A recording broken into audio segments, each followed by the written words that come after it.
Hey everybody, this is your brother Narada McLaughlin.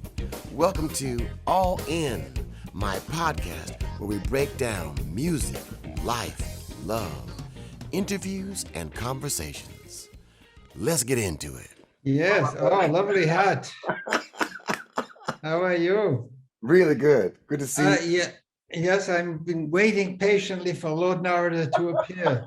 Yeah. Oh, yeah, you are allowed 12 minutes. Yeah. No problem. Good morning. Is it So, night? Is it night for you there? it's really dusk. It's just almost night. Yeah. I'm watching the skyline of the snow-capped mountains just behind me. It's beautiful. We're in Switzerland right now. Wow, fantastic, fantastic. Yes, yes. We're having a short holiday because our son has got a few days off from his job in London. So we're in the mountains. So it's pretty high up. It's about 5,000 feet up here. Wow. Do you have a problem with the breathing of it? You know, the oxygen there? No, sir. Okay. No, sir. You see, that's what pranayama does for you. I know, right? What is that hat you're wearing? This is from my high school. This is what I wore in my high school marching band.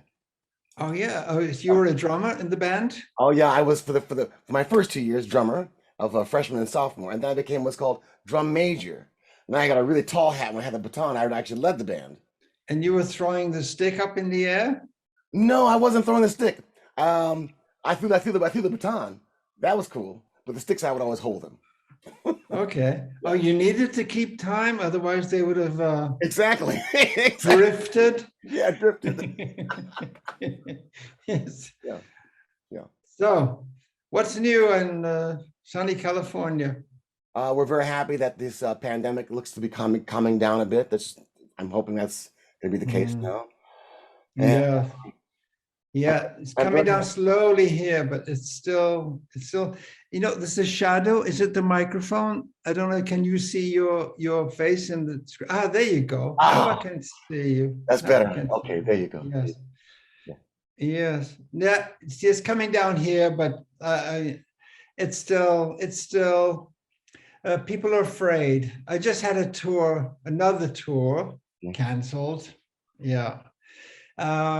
So I'm going into the third year of canceled tours. So it's rough for everybody, not just musicians, actors, actresses, the theater, the opera, symphony orchestras. I mean, we're all in the same boat. Yes. But Jim told me your studio is working 7 days a week. Very good. We're very happy to have my great studio, Tarpan.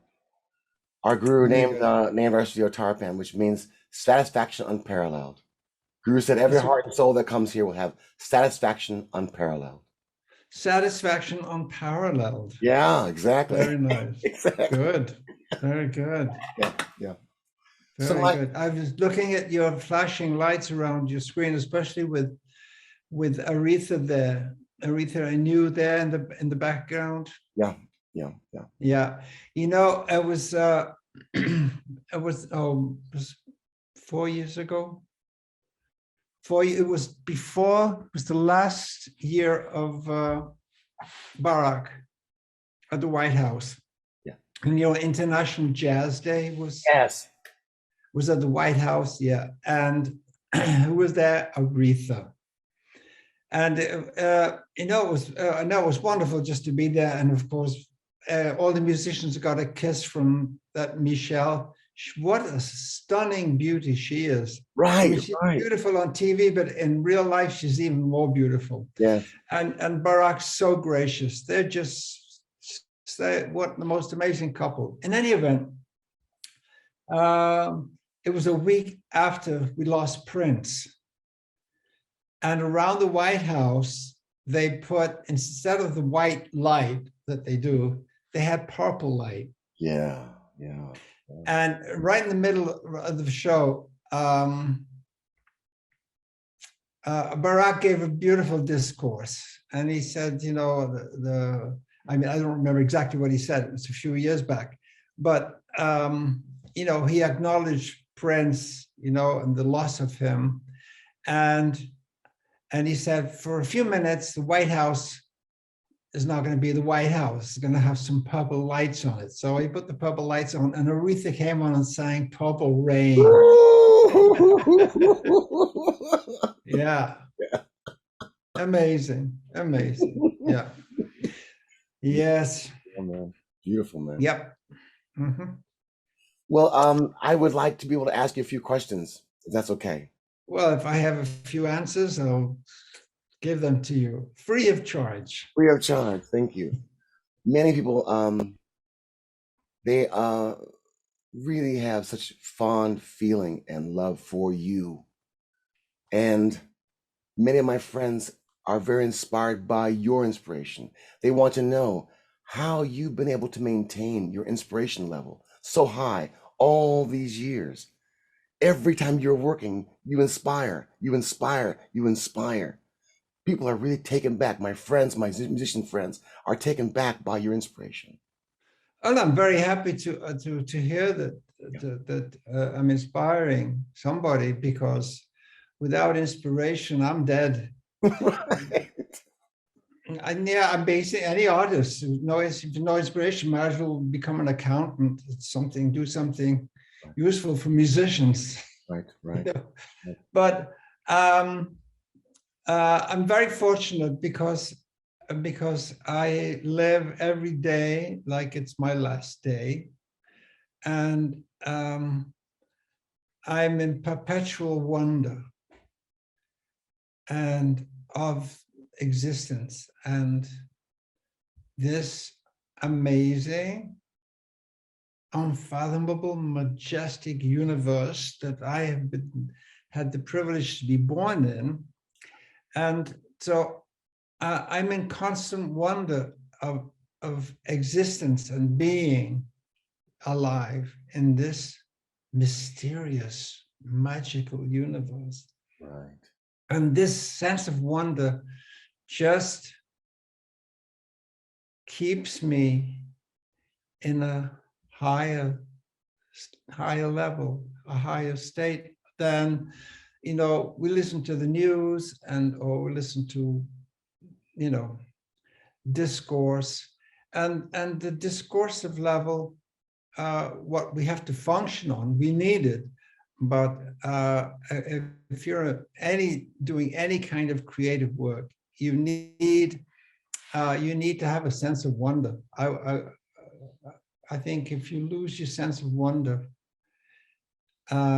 which is I've seen it happen to people, and they become sometimes cynical, a little bitter because things haven't gone their way. But you know, the things, sometimes reality comes and smacks you in the face, you know. It has to me. Yes. But and so what?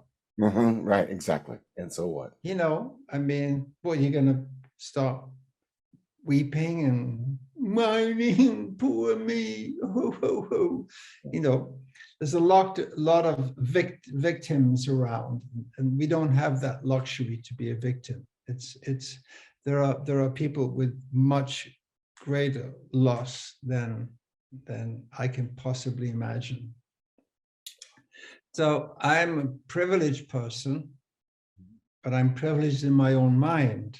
And because of that, I have a privileged life, because I'm aware of the blessings that I have.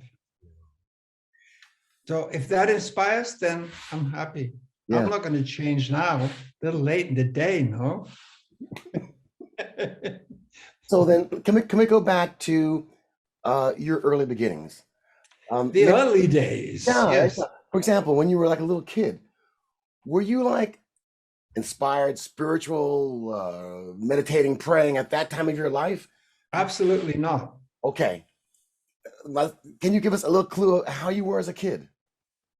How I was a kid? Well, one of the big problems, one of the big aspects was that I come from a broken family. You know, my parents split up when I was 7 years old, and that was rough.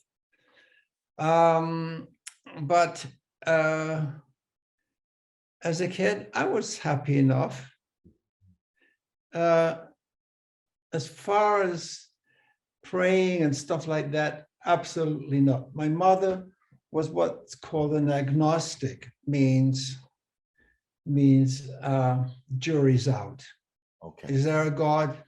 And I mean, this common concept of, like, this old man in the sky with the big beard who knows every thought, and there are a number of things you should not do because he sees them.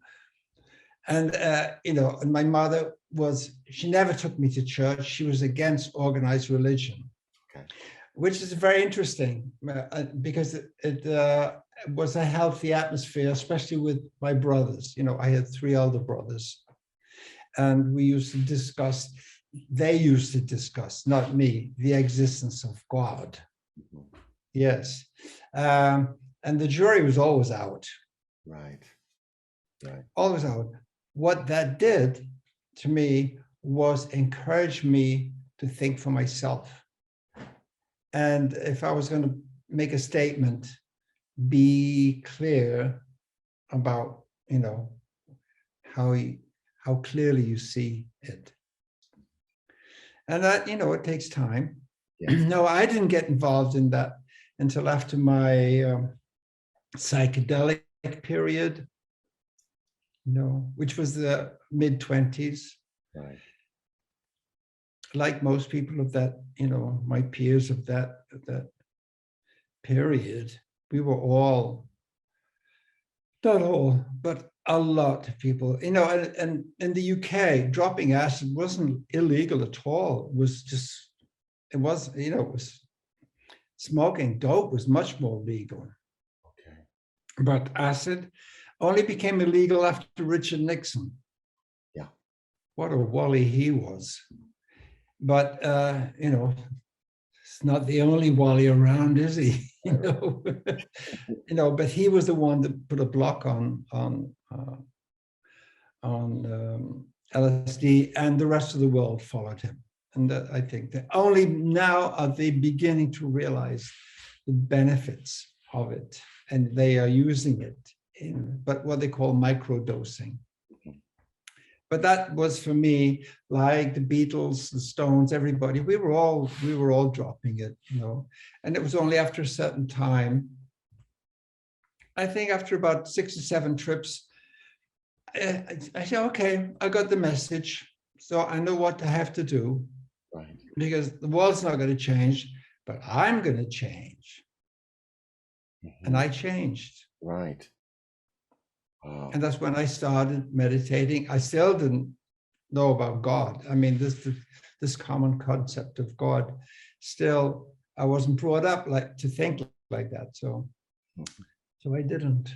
Yeah. But I wanted wisdom about myself, because when you've I think about tripping. I think you've done a little tripping yourself, and you come out with the big questions, don't you? The big questions of existence. What is this? Who am I? What am I doing on this planet? I didn't ask to be put on this planet, and in this mysterious, unfathomable, infinite, and eternal universe. That's fabulous beyond belief.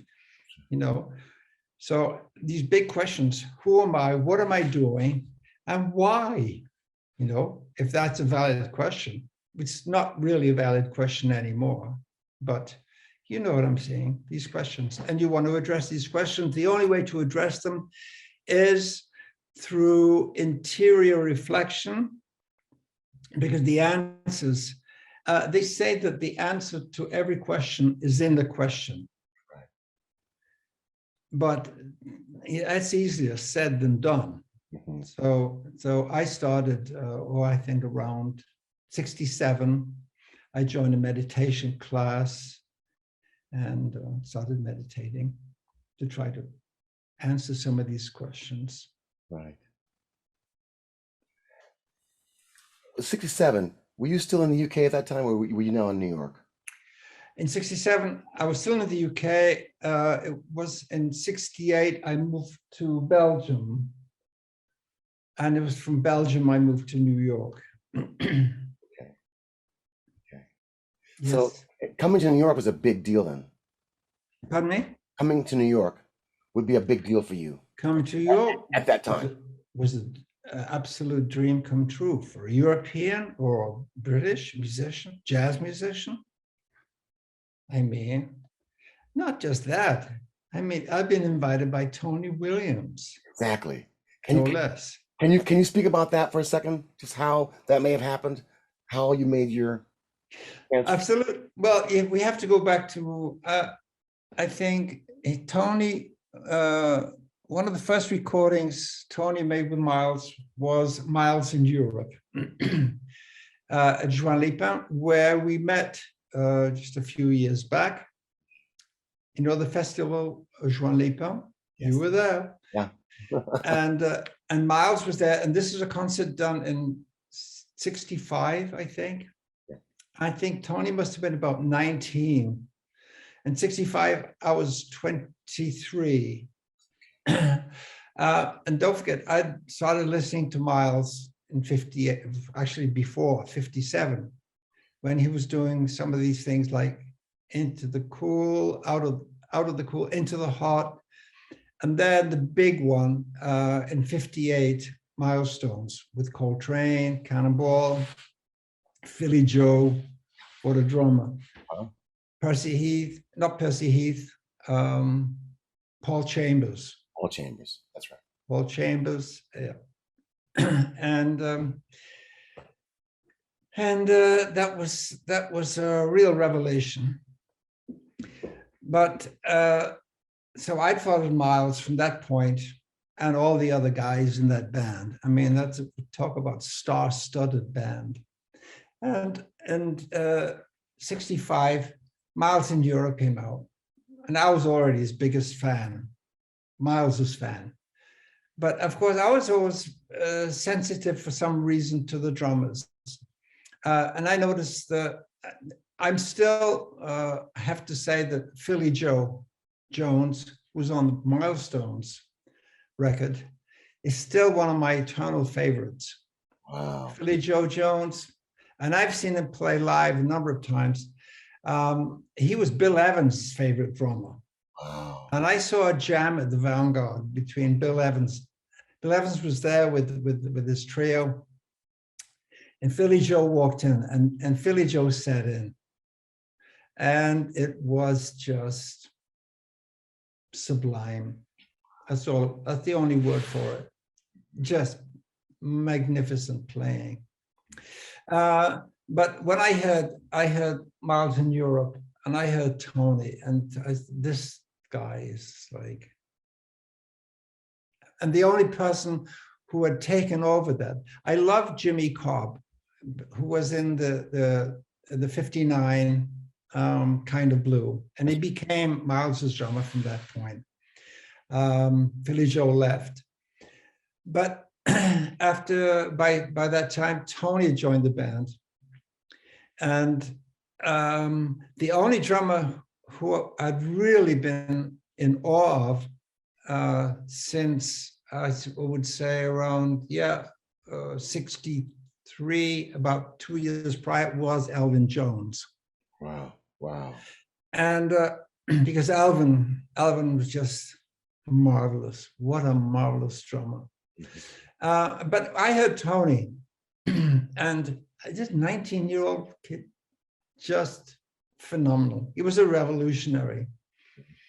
And I just loved him. And so he was doing, within a couple of years, by 1966, he'd been signed by Blue Note, and he was making his own records. I know Herbie was on one of them, but I think Wallace Roney, I think maybe even Freddie Hubbard was on one. What's his name? Sax player, Joe Henderson. That's right. Yeah, the great players. But just going back to Alvin, because I grew up in the 60s, with the Hammond organ trio. The Hammond organ trio was the thing. You know, in the early 60s, I was with Georgie Fame and the Blue Flames. Yeah. We're talking 1962, something like this, 62, 63, Hammond organ. Yeah. And then after that was the Graham Bond organization. Graham was playing Hammond organ. That was Jack Bruce playing upright bass and Ginger playing his homemade drums, plexiglass, no less, transparent. Yeah.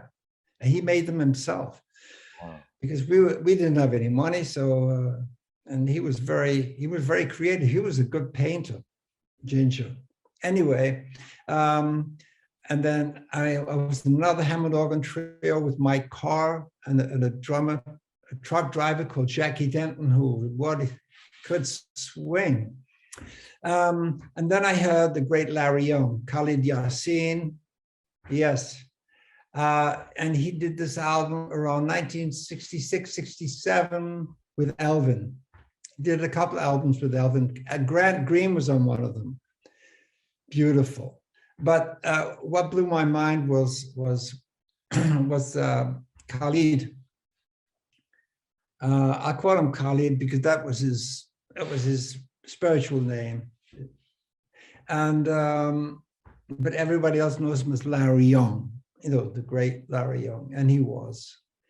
And so here for the first time, I'm hearing a Hammond organ player who is unique in his concept. They were all great, whether it's Jimmy Smith, Jimmy McGriff, Richard Groove Holmes, Brother Jack McDuff. I mean, all swinging in so hard. Ooh. Brother Jack with Joe Dukes on drums. Yeah. George Benson was in the band. He couldn't even sing. He wasn't singing. That's right. They were swinging. Yeah. But all of them were. But Richard Groove Holmes, another one. But Larry came out with this quartal harmony that McCoy had kind of really created in a way. I could hear Bartok in some of the harmonies of McCoy, but McCoy really he created a new way of playing piano and accompanying and allowing the like people like Coltrane to be just free and it all worked. And that's what Larry had. And so when I arrived in New York to play with Tony, I didn't know who I was going to be playing with. And then he told me, yes, it's Larry Young, Khalid Yasin. And I said, how lucky can you get? Right. But I was double lucky because I met Miles the same day. And, the following day I was in the studio with him for In the Silent Way. And somehow I passed that acid test. Beautiful, so beautiful. I am. Yeah, I'm very lucky, really lucky. There is a beautiful story about the way that Miles asked you to play on the record In a Silent Way. Can you speak about that? Well, I must have told this 1,000 times. So beautiful. So beautiful. Yeah, but it was a pivotal point because the thing is, I saw Miles. I saw him on the day I arrived because he was playing at the Club Baron in Harlem. I mean, Tony was doing his last week with Miles, which was really cool because Khalid had his Hammond organ there. And so in the afternoons, I'd go up to Harlem and we'd rehearse, with Tony and Khalid and me, the trio, and then he'd have his drums there for the night with Miles. But the next day I met him again, Miles, and Miles said, so we got a date tomorrow, bring a guitar to the studio. Boom, like this, CBS, West 52nd Street, Studio B. So I arrived the next morning. It was 10 o'clock start. And In a Silent Way is a piece from Joe Zawinul. And Joe didn't know there was a guitar player coming on the date.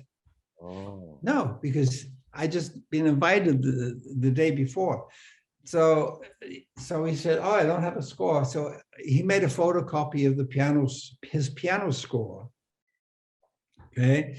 So, and I think this was a, I don't know, I think was an angel organized this, that I didn't have a guitar part. I had a piano part because we ran the tune down. Miles didn't like it. So of course, I'm the new kid on the block. I'm sitting there sweating, of course, absolutely in awe of this man. And so he looks at me, he says, so you played on the guitar, I said, oh, it's the melody, chords, everything, of course. Yeah, so I said, you know, it's a piano score. It's not a guitar score. You know, well, is that a fact? Of course. So you know, I didn't know what to do because Joe's piano score, you know, he's got a melody up here and he's got the harmony, part of the harmonies on the treble clef, the rest of it is on the bass clef, you know, so what am I supposed to play here? You know, you ever try to play a guitar, a piano score on the guitar? Don't. So you know, what am I going to do? And every second is like a month. I'm going through accelerated existence, and so he must have done two things. One, that I revered him. Yes. That must have been plain to see. Secondly, that I was stuck because I had a piano score. So, and I didn't know what to do. I really didn't. And so it was only a few seconds, but it felt like an eternity for me. And all of a sudden he says, play it like you don't know how to play the guitar. So I said, well, I know when I hear musicians, oh man, we never heard that one before, because they would hear things all the time from Miles. He would give them these cryptic suggestions, you know, and actually he was brilliant in that, because of course, I only realized it later that he was like a Zen teacher, and he would say something to the musicians, because I saw him do it to other musicians too, where they would have no idea what he was talking about and what he wanted from them. And so all of a sudden, you're in erase mode. You don't know what to do. You have no idea what he wants, and you're there. What are you going to do? And so, what does he mean? Okay, I play E. Everybody knows E. And I'll just play the melody, no rhythm, no chords. I just play the melody, you know, doodle, doodle, doodle, do a little bit of embroidery inside there. So I started, you know, but the light was on, you know, but I was in another state of mind because I had no idea what he wanted. I just went on. It was like, when it's do or die, you do. That's right. That's right. So and I hear in the background, and Wayne comes in, he plays the melody, and I'm just noodling around with and then Miles and Wayne came in together. And anyway, at the end, I was really in an altered state of consciousness. Right. Not that because of that. Mm-hmm. Piano score, I don't know what to do. Miles, play it like you don't know how to play the guitar. I mean, what a thing to say. And so, and then he said, okay, Tio, play it back. Tio Macero. So Tio played it back. Yeah, he loved it. Wow. But you know, on the vinyl, he uses the take to open side one and the same take to close side one. Yeah, I've noticed this. Yes, it's beautiful. Far out. Yeah, I mean, really. What about Joe? Was Joe Zawano happy? Was he also like? I think Joe, he was happy, yes, because he got his tune recorded. Okay. He was really happy with Miles Davis recording your tune. It's amazing. So, but, I threw all the chords out. And there's some beautiful harmonies there. And if anybody's interested, listen to the version, which is magnificent too. It's a duet with Wayne and Joe on an album might be called Black Market. Came out in the 80s. Something like this might be on that album. Anyway, and they can hear the version that Joe wrote with his, because Joe is a master of harmony. Beautiful. What a musician. Yes. Really wonderful. And so you can hear it. But after that, I think it's because somehow I passed an acid test or baptism of fire, whatever you want to call it. And I was very fortunate because Miles took me under his wing, as it were. And he became like a godfather.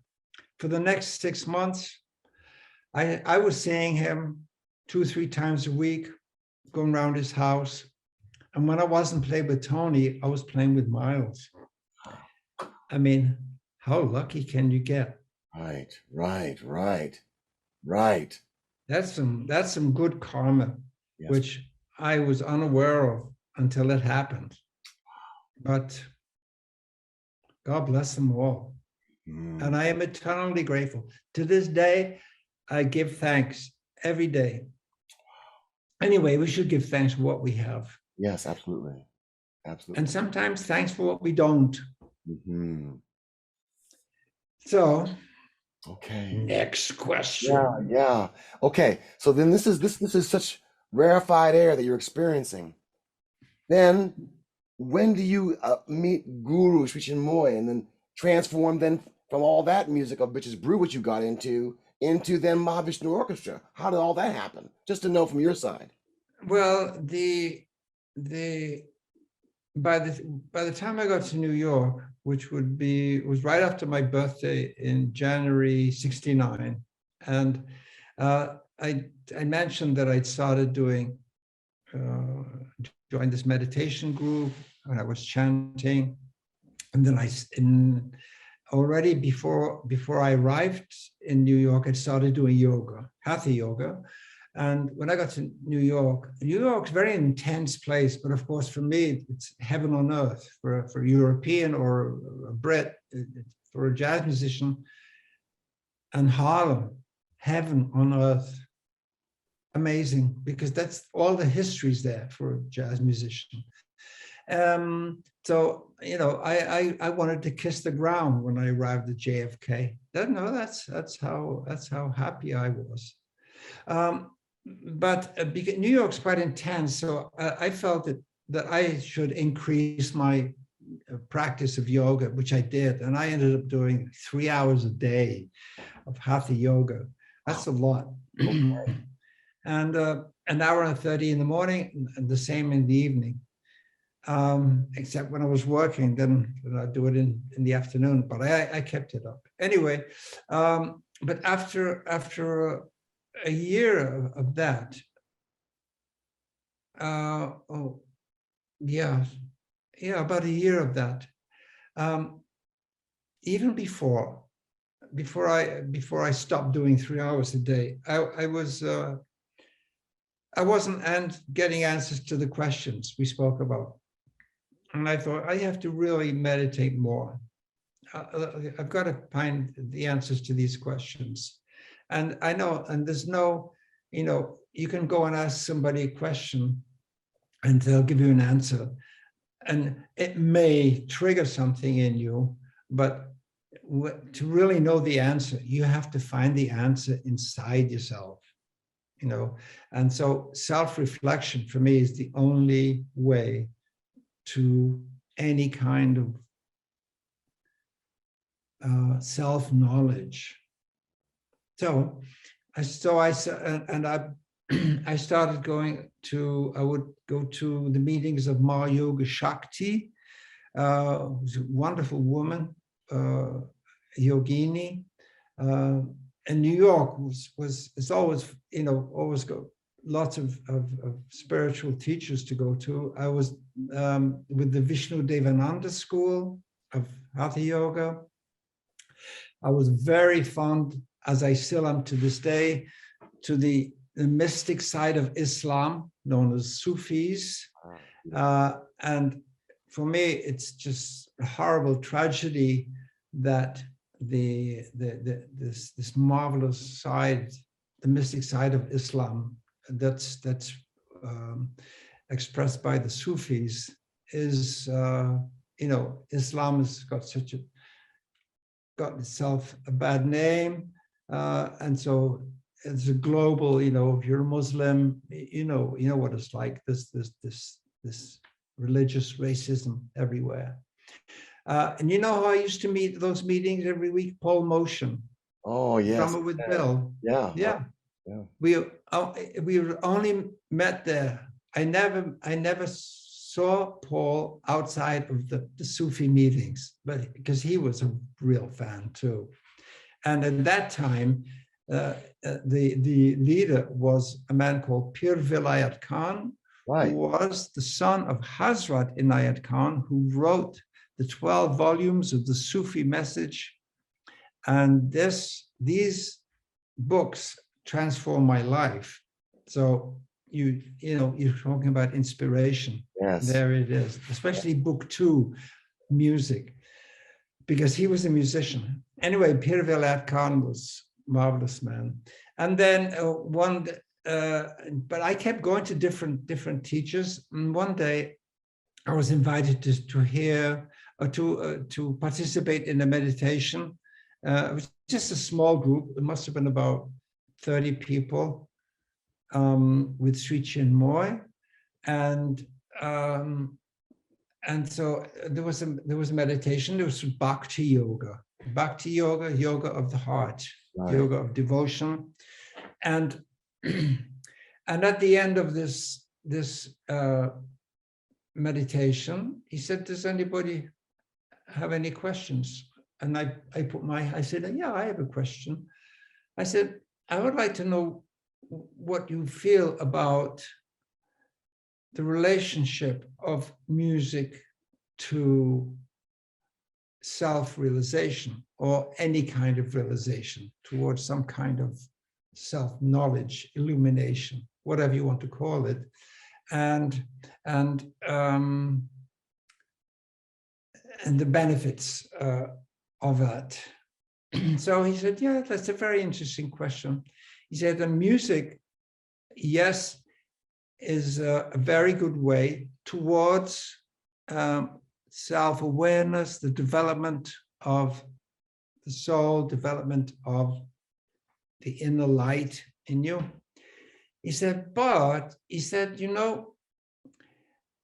if you have a guy who sweeps the street, but he sweeps the street beautifully and with his heart and soul, he's going to get to that place just like you."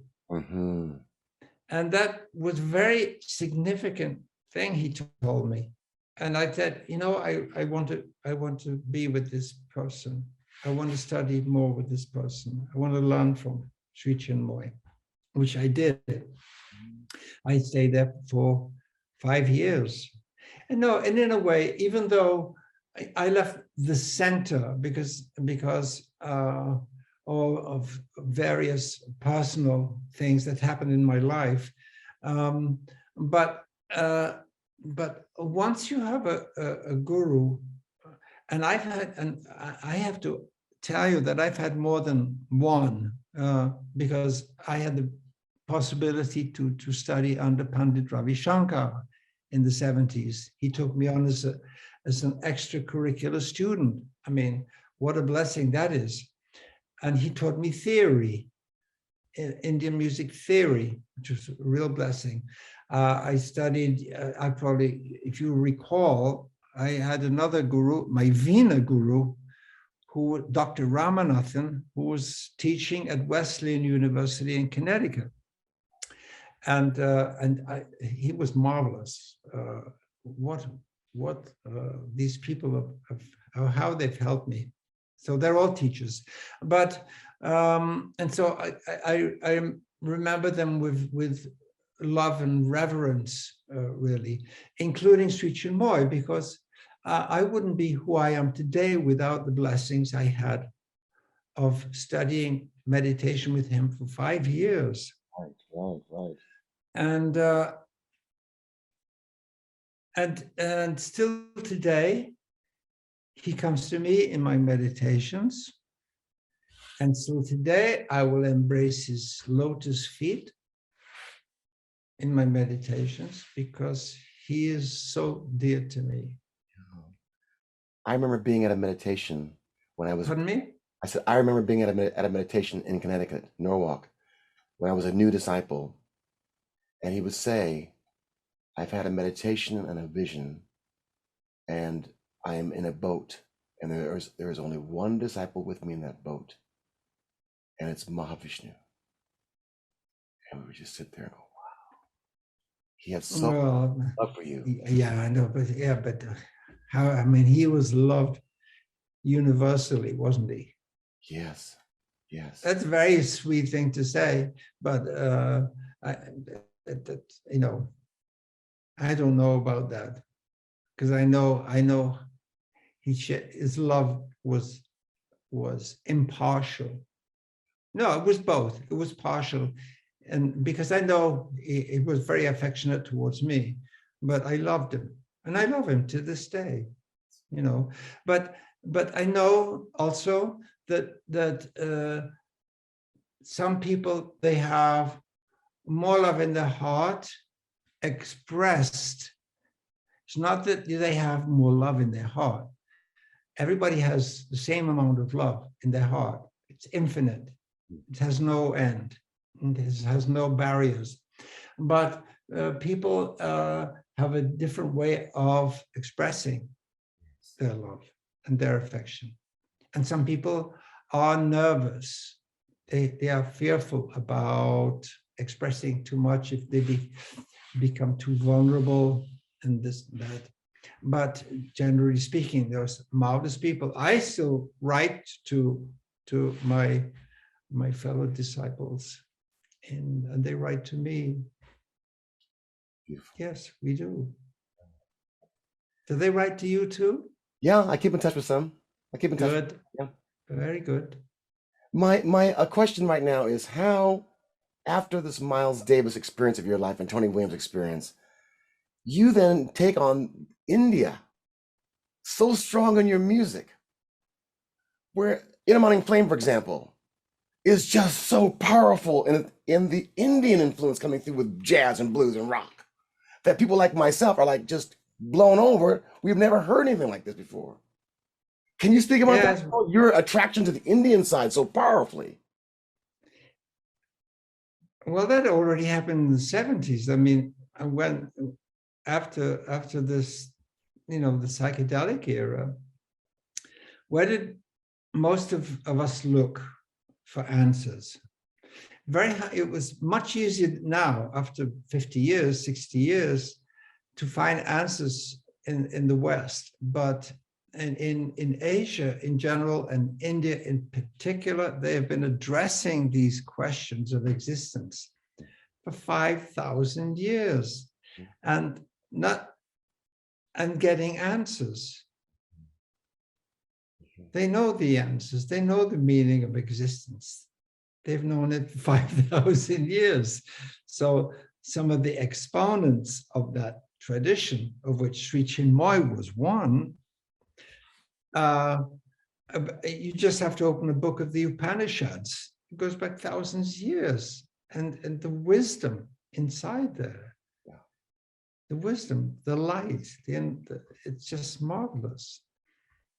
It's really wonderful. And so once it was before the music hit me, but once you become involved with Indian philosophy, at least to some depth, you will run into the music. And because in India, the music and the way of enlightenment are one thing.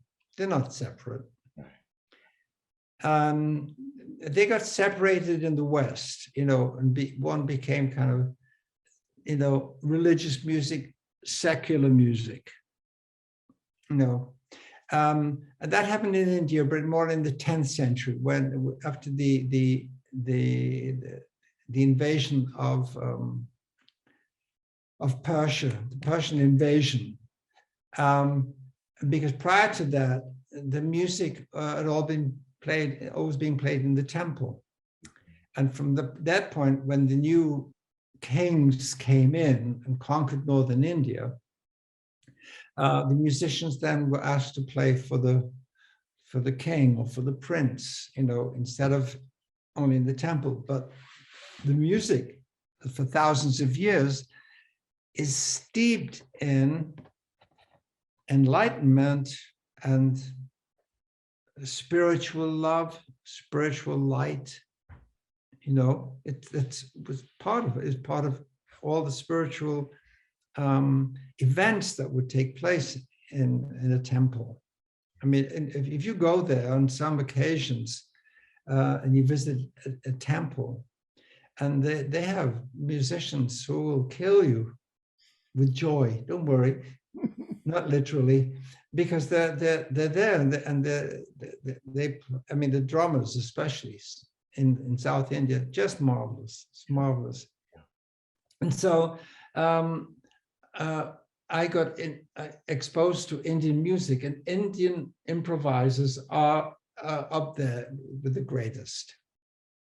And the rhythm, exponents of the rhythm, they are up there with the greatest.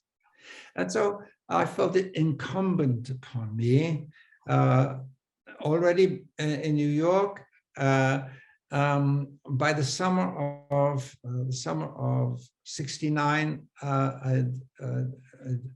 I'd been taken by a teacher, flute teacher. Yes, because that was the only instrument teacher I could find.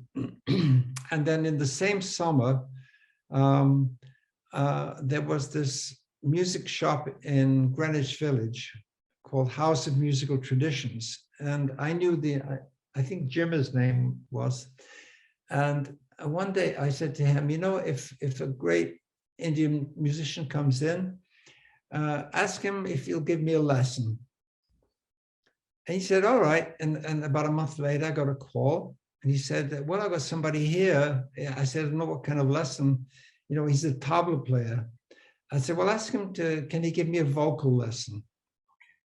He said, well, I'll ask him. And he said, yeah. He said, so come now. So I went down there, and that was Zakir Hussain, who gave me a vocal lesson, who sings better than me, but not much. So we had a lot of laughs at the end of that, because I really don't sing well, unfortunately. But we became very dear friends from that point. I mean, that's 1969, and we stayed in touch. And I'll never forget the time that next time I saw him, because the first time I played with him would be in 1972. And I'd been asked by Clive Davis, who was head of CBS at that time, did I want to do a concert in LA at the Dorothy Chandler Pavilion, but I could name my own beneficiary. And I said, sure, I'll do it. Ali Akbar Khan School of Music, where Zakir was a teacher. And so we did it, and Zakir came down to Los Angeles to see, and it was the first time he'd seen the Mahavishnu Orchestra. And so that was a surprise for him. So the next day he said, Ali Akbar Khan Sahib, he would love to see you and thank you. And so we flew up to San Francisco the next day, because he lived in San Anselmo. Okay.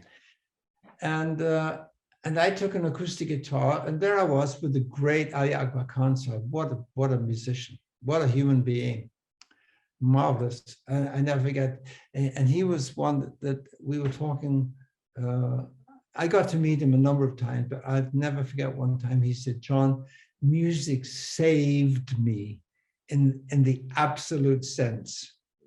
That was a wonderful thing. And he gave me lots of advice about my Shakti guitar that I eventually made. But that first time we met, I brought an acoustic guitar. Zaki had his tabla. And I said, you know, pretentious, amazing when I think how pretentious you can be. I said to Zaki, so why don't we play for Khan Sahib, Ali Akbar Khan Sahib? Oh my, who am I kidding? Anyway, but you know, when you're young and foolish, no problem. So he said, yeah, sure, let's play. So we sat in front of Ali Akbar Khan Sahib was sitting in his chair, and he had a cigarette, and he had drinking his whiskey, and feeling very comfortable. And so we sat in front of him and we jammed. And it was in 7. And I couldn't believe Zakir. Zakir is, to this day, amazing. Yeah. He's the greatest. Yes. The greatest. Yes, he is. Tabla player, yeah, without equal. Yeah. Although there's some young guys coming up that they're really playing. But this experience, we both had a really very strong experience in front of Ali Akbar Khan. But you know, to have this man in front of you, it's like Miles Davis of the Sarod. In any event, so we stayed there, and it was only by 1973 I was hooked up with my gurus, my Veena gurus, Mridangam player, Ramnath Raghavan, and I was very friendly with L. Shankar, Dr. L. Shankar, who was teaching South Indian violin, also at Wesleyan. And at that point, I said, you know, I have to get this L. Shankar, Zakir together, and I invited my guru's Mridangam player to play. And actually it was one of the first times we ever had South Indian percussion with North Indian percussion. And that was Shakti, 1973. Amazing. And next year will be our 50th anniversary. And we're right in the middle of making an album. Beautiful. So beautiful. So beautiful. But at a distance, it's tough. But you know, Zaki lives in California. Shankar Mahadevan lives in Mumbai. Selva Ganesh Vinayakaram, the son of Viku, lives in Chennai, Madras. The violin player lives in Portland, Oregon. You know, he's a teacher there, teaches South Indian violin. So, but it's coming together. It's coming together very well. Yes. Wow, man. So great. Well, okay. You told us a great stories here. I want to go back to just a few things there I'd like to just touch upon. The way that you've taken Indian culture, the sound of the rhythms, with your beautiful melodies, changed the world. I don't know. Do you feel that? Retrospectively, I saw, but I had no idea. You know, I didn't know that we would have any success. You know, I mean, I was a sideman. I was a sideman with Tony. I was a sideman with Miles. But it was Miles at the end of 1970, after I had a really difficult night with him in this club in Boston. And I was apologizing after the show because I just didn't have it together. And there was just the two of us in the band room. And I said, I'm so sorry as a son. He said, I know. You know, and anyway, and so we were just sitting there, we were just chilling, like, and about a couple of minutes later, he said, you got to form your own band, John. That was it. That was it. Yeah, I got the word from God, and from that point, I was on a mission from God. And because 2 months later, I got a call from Miroslav Vitus, who was already a friend of. We were already friends before I left the UK. Right.